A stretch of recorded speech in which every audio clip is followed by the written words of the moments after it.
Bonjour, aujourd'hui dans cette vidéo, je vais t'expliquer comment te faire connaître, comment arriver à trouver des clients, et ce avec 5 conseils. Tu apprendras dans cette vidéo comment faire en sorte de ne pas faire justement l'erreur majeure que font tous les coachs sportifs quand ils débutent. Je te parlerai aussi des fausses bonnes idées que finalement beaucoup de coachs vont te conseiller, mais qui vont te faire perdre de l'argent et du temps. Ensuite, je te parlerai aussi du site internet. Est-ce que c'est nécessaire d'en avoir un maintenant pour se développer et pour se faire connaître?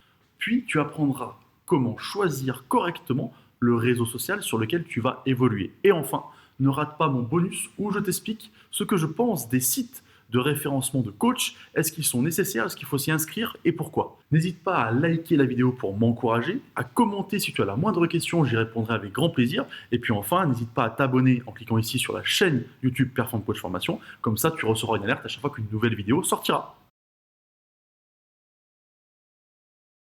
Mon premier conseil, la première erreur en fait à éviter, c'est déjà de foncer tête baissée. Tu es tellement motivé quand tu veux te faire connaître au départ que tu es prêt à tout de suite lancer les hostilités, à mettre plein de choses en place. Tu veux créer ton site internet, tu veux du coup mettre des flyers, les faire imprimer. D'ailleurs, je te parlerai des sites internet et des flyers dans les parties suivantes de cette vidéo. Et du coup, tu lances très vite les choses. Et peut-être trop vite parce que c'est pas une fois que tu auras fait imprimer 500 flyers ou que tu auras créé ton site internet que tu vas pouvoir te dire ah ben tiens mince j'ai pas noté les bonnes choses, ah j'ai oublié ça, ou tiens j'ai pas été assez clair sur tel et tel sujet. En fait généralement les problématiques auxquelles tu ne réponds pas au départ c'est quelle est réellement ma cible, quel est réellement mon projet et surtout quels sont mes concurrents et comment me différencier de ces concurrents là. La première question justement à laquelle tu dois répondre c'est quel est réellement ton projet, qu'est-ce que tu souhaites faire, qu'est-ce que tu souhaites mettre en place, qu'est-ce qui te motive. Ça, c'est important parce que du coup, ça va dépendre de l'identité que tu vas donner à ta société, ton job et à ta communication. Ensuite, la cible. Qui est-ce que je veux vraiment aider? Généralement, au départ, tu vas partir dans tous les sens et vouloir tout faire. Moi, je te conseille de te spécialiser parce que ça va te permettre de te concentrer sur une seule chose et en plus de te différencier de tes concurrents. Si tu veux en savoir plus sur la spécialisation, je t'invite à cliquer sur le lien qui est juste en dessus. Je t'ai mis la vidéo spécifique que j'ai créée sur ce sujet-là.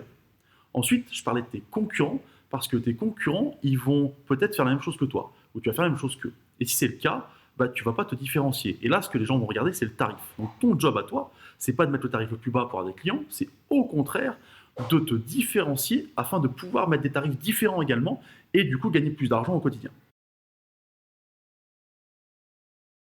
Le deuxième conseil que je te donne, c'est choisis bien ton réseau social où tu vas t'exprimer, où tu vas communiquer. Généralement, il y a deux comportements. Soit on décide de communiquer de partout de la même manière, et c'est pas toujours bon parce que tous les réseaux n'ont pas les mêmes codes et n'ont pas la même efficacité.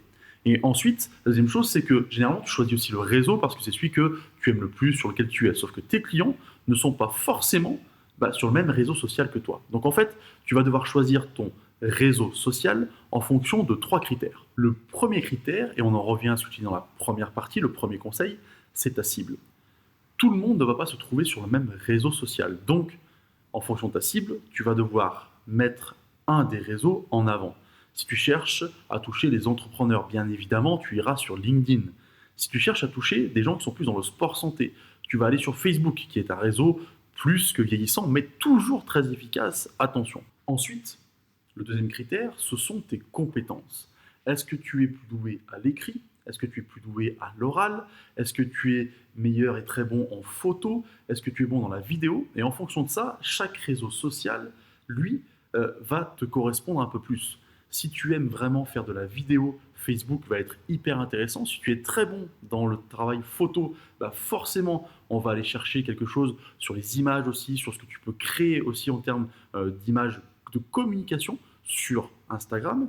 Et enfin, si tu aimes le texte, moi je te conseille même d'avoir un support un peu plus extérieur, type blog, qui va te permettre de te développer et de l'insérer notamment dans tes communications Facebook, LinkedIn, etc. Donc, en fait, en fonction de tes compétences, de qui tu es, tu vas devoir aller chercher le réseau social qui te correspond le plus pour avoir le plus de résultats. Ton troisième critère, ça va être ton temps. De quel temps disposes-tu pour communiquer? Parce qu'en fait, ce qui va compter le plus, c'est ta régularité de communication. Donc, il faut bien que tu aies en tête que quel que soit le choix que tu vas faire, il faut que tu le fasses de manière régulière. C'est pour ça que généralement, je peux conseiller au coach de ne prendre qu'un seul réseau social et de le faire à fond, plutôt qu'essayer de se mettre de partout, que ça te prenne beaucoup de temps et que finalement, tu n'ailles jamais au fond des choses. Le troisième conseil, c'est de ne surtout pas sous-estimer ni négliger ton réseau réel, c'est-à-dire la relation réelle avec les gens sur le terrain. Et oui, parce que maintenant, avec les réseaux sociaux, beaucoup de gens pensent que c'est plus nécessaire, que ça ne marche pas aussi bien qu'avant, ce qui est complètement faux. Ça marche encore mieux qu'avant avec ceux qui ont besoin de ça, justement. Et il y a des gens qui sont très à l'aise sur les réseaux sociaux et d'autres qui préfèrent le réseau réel, voir le coach en vrai, discuter, etc. Donc ton job, c'est d'être présent aussi sur le terrain au quotidien. Plusieurs points vont être importants dans ce réseau réel. Le premier, c'est que pour moi, tu dois devenir la référence auprès de ton cercle d'amis, proches, lointains, connaissances, en termes de sport. Si quelqu'un a une question, une interrogation, c'est à toi qu'il doit la poser. Parce que du coup, plus les gens vont apprécier ce que tu fais, plus ils vont se dire lui il est vraiment compétent, plus ils vont pouvoir te recommander. Ensuite, le deuxième point, c'est quand tu vas intervenir, par exemple, dans des réunions business ou discuter avec des gens en dehors de ton cercle de connaissances, ben, du coup, la différence, c'est que sur le réseau réel, tu vas pouvoir percevoir et voir tout de suite si la personne est intéressée ou pas, et justement, si tu peux continuer d'avancer dans ton argumentaire et si tu peux vraiment la séduire pour qu'elle devienne ton client. Alors que sur les réseaux sociaux, à part quelques commentaires ou quelques likes, il est des fois pas évident de savoir ce que pense la personne qui est en face de toi. Pour résumer, ce réseau réel va lui, au départ, te faire fuir parce que tu penses que tu vas toucher beaucoup moins de monde. Tu dis les réseaux sociaux c'est génial, je peux toucher des millions de personnes, d'accord? Sauf que parmi ces millions de personnes, très peu sont vraiment intéressés par ce que tu fais ou ce que tu proposes. Et tu vas pas savoir et voir quelles sont ces personnes-là. Par contre, il y a des moyens de trier. Mais sur le réseau réel, bah, tu auras accès à moins de monde. Par contre, si tu choisis bien où tu vas, dans quelle réunion business, et que tu es très observateur, tu vas tout de suite pouvoir voir qui est intéressé. Donc, tu auras finalement peut-être même de meilleurs résultats sur le réseau réel, parce que finalement, il y aura plus de gens qui vont être intéressés par ce que tu fais en réalité, en face à face, que finalement sur des millions de personnes qui vont à peine regarder les vidéos que tu proposes. Et tout ça, le fait que ce soit sur les réseaux sociaux de pouvoir savoir comment transformer en prospect en client, le fait dans le réseau réel de pouvoir observer et d'avoir finalement les phrases qui vont être dans la bonne direction, qui vont te permettre de sortir du lot justement pour que les gens te remarquent, bah ça ce sont des choses qui s'apprennent. En tout cas, c'est comme ça que je fonctionne moi avec les coachs qui rejoignent la team. On a des process, des entraînements, j'allais dire en réalité, comme ça, en face à face, que l'on fait pour s'entraîner à avoir les bons argumentaires au bon moment, à avoir du répondant face aux gens qu'on a justement en face de nous, que ce soit sur les réseaux sociaux afin de savoir mener une discussion et sur le réseau réel afin justement de savoir qui est intéressé, ne pas perdre son temps à discuter avec tout le monde. Mon quatrième conseil va concerner les fausses bonnes idées. Il y a deux choses dont je vais te parler dans cette partie-là. Ce sont les publicités Facebook et les flyers. Comment on va utiliser réellement les flyers pour éviter de perdre du temps et d'en faire imprimer des millions pour rien. Et puis, comment je vais pouvoir utiliser la publicité Facebook et est-ce que c'est intéressant? Commençons par la publicité Facebook. Alors, Facebook te vend monts et merveilles sur les résultats de la publicité. La publicité Facebook marche très très bien quand tu sais comment la manier, quand tu es habitué à gérer les publicités et quand tu as fait des tests avant sur quelle est ton audience, sur comment je dois faire pour communiquer, combien d'argent dépenser, sur combien de temps, etc., etc., etc. Là où tu peux tomber dans le piège, c'est le fameux sponsorisé en bas de tes publications où Facebook te fait penser qu'il va s'occuper de tout, tu as juste à mettre de l'argent et qu'il va te trouver des clients. Et ça ne marche pas bien parce que ça n'est pas assez étudié, pas assez bien ciblé. J'allais dire que la publicité Facebook est un métier. C'est pour ça qu'il y a des gens qui ne font que ça. C'est une question d'expérience, d'essai. Si tu penses qu'en mettant 20 euros, tu vas trouver plein de clients, tu t'es fait avoir. L'objectif, c'est que tu comprennes, non pas que ça ne marche pas, mais qu'il faut au départ une batterie de tests et il faut tester pas mal de choses pour trouver la bonne audience, la bonne communication et enfin savoir transformer justement par le biais de la pub des prospects en clients. Ensuite, en ce qui concerne les flyers, ton premier réflexe, généralement, c'est d'en poser de partout et te dire je vais faire les boîtes aux lettres, les immeubles autour de chez moi, je vais mettre sur les voitures, etc. Ça a un rendu tellement infime que ça ne vaut pas le coup et que c'est une perte de temps monstrueuse et d'argent aussi. Les flyers doivent te servir de support de communication en direct ou avec des gens qui sont susceptibles de te recommander. Et là, ça va avoir un intérêt, là, ça va avoir une importance. C'est pour ça que finalement, il ne faut pas construire ton flyer comme une publicité géante, mais plutôt comme un support capable d'expliquer certaines choses une fois que les gens ont déjà entendu parler de toi. Dans ce cinquième conseil, je te parle des sites internet. Est-ce que maintenant c'est une obligation d'avoir un site internet pour trouver des clients, te démarquer, te faire connaître? La réponse est non, ce n'est pas une obligation. Tu peux très bien fonctionner sans. si tu as des réseaux sociaux qui fonctionnent bien, si tu as des supports de communication autres, oui, tu peux t'en sortir et tu peux te faire connaître sans aucun problème. Par contre, je pense que c'est un vrai outil supplémentaire et c'est un vrai booster pour trouver des clients. Pourquoi?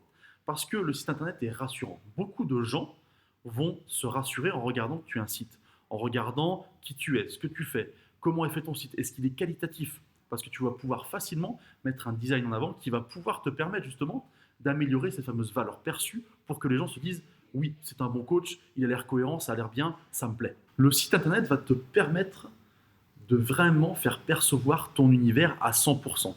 Parce que tu vas pouvoir faire ça aussi par des publications sur les réseaux sociaux, oui, mais tout ne sera pas réuni à un seul endroit.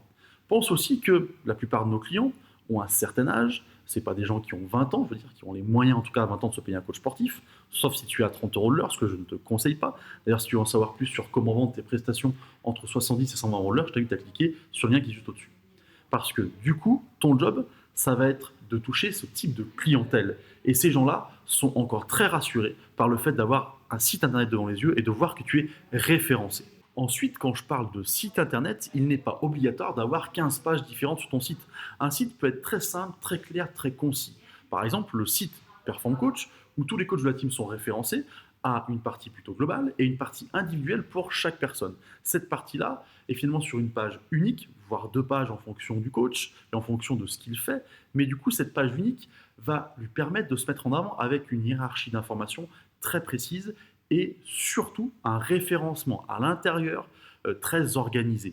Et grâce à ça, juste à une seule page, tu peux vraiment être capable de te faire connaître très simplement grâce à un site internet. D'ailleurs, si tu veux en savoir plus sur comment construire cette page référencée qui va te permettre de trouver des clients par l'intermédiaire de Google, je t'invite à regarder dans le lien qui est en dessous. Je t'ai mis le lien de la Team Perform Coach. On prend un rendez-vous ensemble et je t'expliquerai comment je peux t'accompagner grâce à nos différents process et comment on peut individualiser ton travail pour que tu puisses trouver des clients dans ton secteur. Dans ce bonus, je vais t'expliquer ce que je pense des sites de référencement de coach, type Superprof pour être très clair. Il y en a d'autres, je donne un seul nom, mais tu vas comprendre vite de quoi je veux parler. En fait, le problème de ce type de référencement, c'est que dans ces sites-là, tu es référencé par tarif. Ce qu'il y a décrit en gros, c'est ton tarif à l'heure.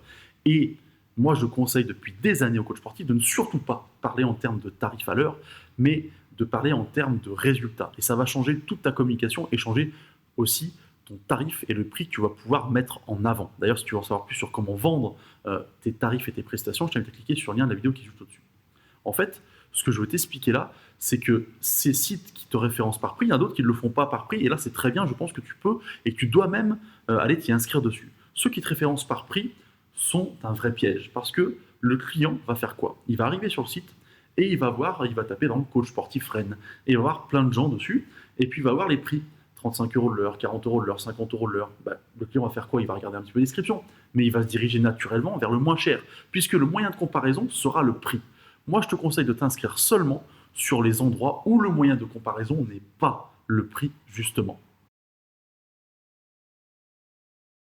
En conclusion, je reprendrai certains points très rapidement. Le premier, c'est que il faut que tu évites dès le départ de ne pas être bien positionné, sinon tu vas utiliser ton énergie, ton argent pour rien. Ensuite, il va falloir que tu choisisses bien ton réseau social afin, pareil, de ne pas perdre trop de temps au quotidien. Le troisième point, c'est ton réseau réel. Il doit être utilisé parce que c'est finalement un de tes meilleurs atouts pour être cohérent et obtenir des clients dans la continuité. Le quatrième point et le quatrième conseil que je t'ai donné, c'est éviter les fausses bonnes idées de la pub Facebook et des flyers à utiliser correctement.